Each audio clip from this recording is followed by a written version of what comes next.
Hi friends, I am going to try a new method. I don't know that this will be any better than my other videos, but I wanted to try and show you what I'm looking at and show you this project. So hopefully bear with me as I'm trying a new camera angle, trying to make this work. This is about how to make a marble bag for scouts. The first week I talked about pouches, medicine pouches, monies, purses, and how they keep valuables in them. In the Native American culture and in our culture, purses and backpacks and pouches are valuable, where we keep our valuables. So back in the day when they would play marbles a lot, they would keep their money in pouches on their belt, like they used to keep their gold in olden times on the pouch in their belt. So I talked about the history of that, so that's why those are there. I was just showing you that and talking about the history of pouches and why they have marble pouches in the Scout program, in the Cubs program. So the easiest way that I found to make the pouches, now this one is a small one, this was an example, is most of them I made in big squares, but you can make them round, you can make them in squares. Most of them were in squares. The one I'm showing you is just kind of it's sewed down here and then it gathers more, so it's more of a round one. This was just a smaller example, but you would have to make quite a large circle to make it big enough to hold very many marbles. But this is how we did it. So I taught them how to thread the needle by using a needle threader, and I gave them each a needle threader. And so basically you just put the needle threader through the hole, and then you put the thread through this part of the needle holder or threader, and then you pull it back through. So you put the threader through the needle like that, and then you take your thread and you put it in. So I took a needle threader and thread for each of the boys to do the drawstring. Now you can use yarn, but yarn won't pull through as easily. Now on the fabric, leather would be really super hard to sew, and if I used cotton it would fray and the bag would come apart. So I sewed the three sides of the bag, and I left the top open, and I used a polyester fabric so that it wouldn't fray. And I used pinking shears, so it kind of gave it a fun edge on the top, and I didn't have to worry about making it square. So basically I made rectangles, and then I showed them how to thread the needle. And if you don't have needle threaders for the string, you can use this method. You get your finger, lick your finger, get it wet, twist this thread in the direction of the twist, pinch your fingers together, make sure that the eye of the needle is flat, and then you push the thread through and start pulling it through that way. Now I didn't quite catch all of it, but that's how you do it if you don't have a threader. So you get it wet, you can lick the edge of the string, or you can use your fingers, twist it in the direction of the twist, and then pinch and slide it on there. And this time I got it all, okay? So if you don't have these handy dandy threaders, needle threaders, you can do it that way. So you can teach the boys to do it that way. Then to show them how to make a knot so that it didn't pull all the way through, I'll show you how to do that as well if you don't know how to do that. Once again, lick your finger, stick your finger, I'll just do it where there already is not. Stick your finger down, loop it around, and roll your thumb down. So you stick the thread on your finger away from you, so the point is pointing towards you. Wrap the string around your finger, pointer finger, and use your thumb to roll the thread down, and then use your finger and your fingernails to pull it tight. And that's how you make a knot. So it's kind of going to be a long video. I'm going to show you these things, but you can go back and loop and see it. So once again, point the thread towards you, wrap it around your finger, use your thumb to roll it, and then pull. And that will usually, if you do it in the middle like this, you'll have a long tail at the end. and you don't want to have a long tail at the end. So make sure you do it towards the end. That's why I like to put the point right there in the middle of my finger. Wrap it around, slide it, and pull. Okay, so that gets you a knot at the end of your thread. Then you pull your thread through. You can put it through. And how to sew it. Try and have them keep it towards the end, the edge, evenly. So sometimes the boys would go down here and then it would not gather evenly. So tell them to try and keep it towards the edge, but they don't want to be too close to the edge here, because if they're too close to the edge, it will pull through. That's why polyester fabric is good for this. It's a little harder to sew through, but it still works. So teaching them to sew the gathering stitch, you have them go in and then back up. And you tell them that they don't want it to be too wide, so about the finger width. If it's any wider than that, the marble will actually fall through the hole, the gathering hole. So in and out on the same side that it's coming out. So it's kind of hard to pull through this fabric. So any wider than that and the marble will fall through. So once again, where the string came up, you have them try and keep it as close to the edge as possible. Have them go down and then back up about a finger's width or smaller, like that. And then pull. And I had to have them pinch the fabric at the top and then wiggle. So I would tell them pinch and wiggle. So down and up, then the sewing.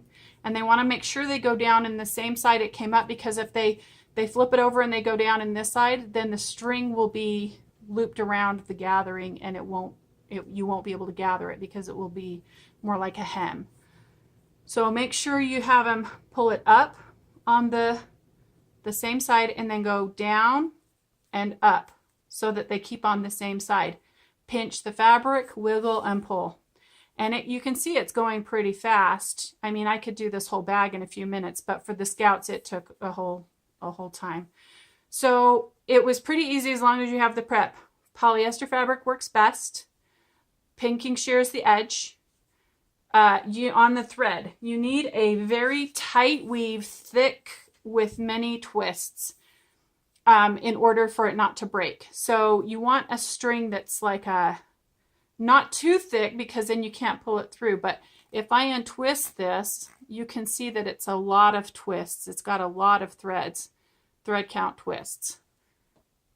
And so you want something that's thick enough that they are going to be able to pull it. And if you put elastic, sometimes the elastic will stretch and then the marbles will come out. So once they have the whole thing done and they can pull it tight, and you can see I've got it so you can pull it tight, then you take a button and you thread a button on each side of you pull the thread through evenly so that you have a thread on each side. And once you thread the button on opposite sides, so this has 4 holes, but you could use one with 2 holes. And once you have it on, you make sure you tie a knot so that the button doesn't fall off. So once again, I'll show you how to tie the knot. Now this one's not quite at the end, and you can trim it once you've done it, but point the edge towards you, wrap it around, slide it down your finger, and pull. So you can see that makes a very clear knot. Okay, so you do that once you've got one end of it threaded on one side, one end of it threaded on the other. You want to cut it down to not have, so you don't have this huge string hanging down. You want it long enough that you can, now I have to be careful because I haven't tied this side yet. So I've tied this side so I can open it up. You want it to be open enough that they can put the marbles in and then pull it tight, okay? So once you have it about, that much extra so they can tie a bow, then you trim it and then tie a knot. So once again, I lick my finger, point the end towards myself, wrap it, hold the knot tight once I've got it twisted. This is what it looks like when it's twisted. Put that twist between your fingers and pull using your fingernails. And usually it'll get quite close to the edge of the thread when you do it in that way. If you want a knot in the middle, you would just have more more edge showing. So like if I wanted to do it here, I would just leave that much of a tail. Or you could do it around 2 fingers and then have the knot in the middle, but I don't. Okay, so once you have the button on, and the reason you have the button, I'll show you. If you just use string, it comes apart. It's loose and it falls apart. Even if you tie a bow, sometimes it will come loose. If you put a button on it and you push it down like that, all you have to do is do the beginning of tying your shoelace, the beginning of a square knot. So if you do that, now watch. I can't open the bag. I'm pulling really hard. I don't want to break the string, but I'm pulling really hard and I can't open it. If you don't have that button there, the marbles could fall out. You don't want to have a choking problem. So I came up with the button idea so that I wouldn't have any younger siblings having any danger of choking. So that's why the button is there. And then you can tie a bow on top of that. But that's why I did the button. I've never seen one like this, but that's what I came up with so that the boys wouldn't have any choking hazards. So the button really helps them. Plus they can just grab the button and go like that. And that saves the strings from being too overly used as well. So what you would need for that is some buttons, some larger hold sewing, darning, finishing needles, and needle threaders if you want. I found that the needle threaders help them not unfray the string, because when they were trying to do it without the needle threaders, the edge is frayed. Now, before you tie the knots, I suggest you trim the fray off, or when they're sewing it, if there's fray, trim it off a little bit. So I always gave extra when we were doing the bags so that would be the case. And then I made their marble circle string out of the same thread, and I'll show you how I tied that. So you can do the same knot with the 2 ends. So say this was one end of one string, the one end of the string, and this is the other end of the string. You can do the exact same thing in tying a knot. So you just put them together, lick your finger, lay them pointing towards you, wrap it, roll it down your finger. It's a little hard to roll it, but you can still do it. Pinch the knot and pull. Now I have a really nice tight knot that's tied both ends of the string together, and I didn't waste any string if string is an issue like in an emergency. So I felt it was really good to teach the scouts this knot tying quick method. That's a good way, and they also learned sewing skills. Even if you wanted to have them 1 week sew the bag, you could have them cut the rectangle, sew the 3 sides, pinking shear the top, and then stitch the top in the gathering method. Sew the button, put the button on, and so they learn all of those skills in making the marble bag. So the kids loved that idea, and then instead of playing marbles with marbles today, we played marbles with the little chocolate Christmas balls that you can get, the little chocolate round balls you can get like at the dollar store. And so they used the big shooter marbles and actually played with chocolate balls, and they thought it was the bomb. They loved it. So I wanted to share that with you today to make little scout bags. I'm not sure the lighting was the best, and black fabric is kind of hard to show, but hopefully you got the main gist of it. If you have any questions, feel free to ask. Thanks for watching, and I hope you have a blessed day.